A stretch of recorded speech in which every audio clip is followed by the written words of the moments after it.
गांव के एक छोर पर एक साधारण किसान रामू अपनी छोटी सी झोपड़ी में रहता था। रामू का जीवन बहुत सादा था।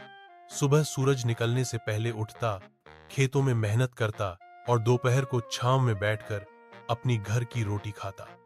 उसके खेत में सब्जियां, गेहूं और कभी कभी फूल भी उगते थे। उसकी मेहनत ही उसका गर्व थी। एक दिन जैसे ही वह खेत में हल चला रहा था और उसके घर के बाहर बैठकर 2 रोटी और प्याज खा रहा था, उसने देखा कि सामने वाली खाली जमीन पर कुछ हलचल हो रही है।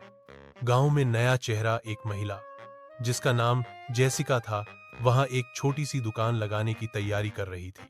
रामू को थोड़ा अचंभा हुआ। ये शहर वाली लगती है, गांव में दुकान क्यों खोल रही है, उसने खुद से कहा। जेसिका ने अगले 2 हफ्तों में वहां एक रंग बिरंगी दुकान तैयार कर ली। उसने नाम रखा सपनों की दुकान।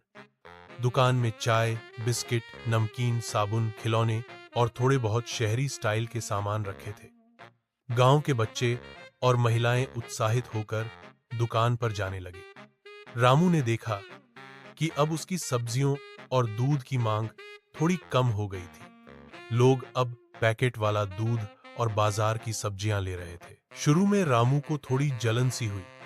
मैं तो बरसों से यहां खेती कर रहा हूं और ये आई और सबको अपनी ओर खींच लिया। लेकिन एक दिन कुछ अलग हुआ।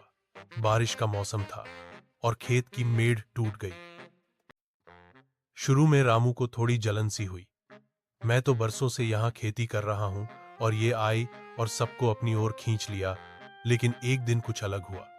बारिश का मौसम था और खेत की मेड़ टूट गई। रामू की फसल खतरे में थी। कीचड़ और पानी हर ओर फैल गया। वह अकेला कुछ नहीं कर पा रहा था। तभी जेसिका वहां आई, अपने दुकान के लड़कों के साथ। उन्होंने मिलकर मेड़ बांधी, पानी का बहाव रोका और फसल बचाने में मदद की। शाम को जब सब थककर बैठे थे, रामू ने उसे धन्यवाद कहा। जेसिका मुस्कुराई। आप किसान हैं, जमीन को जिंदा रखते हैं, हम तो बस दुकान चलाते हैं। उस दिन से रामू और जेसिका के रिश्ते बदल गए। जेसिका ने अपनी दुकान में रामू की सब्जियां और दूध रखना शुरू किया। गांव वालों को फिर से ताजा सामान मिलने लगा और रामू की आमदनी भी बढ़ गई। अब हर दोपहर जब रामू खाना खाता, जेसिका भी अपने दुकान के बाहर कुर्सी पर बैठकर चाय पीती। दोनों एक दूसरे को देखकर मुस्कुराते, मानो शहर और गांव के बीच कोई दीवार नहीं रही। सीख: प्रतिस्पर्धा से ज्यादा जरूरी है सहयोग।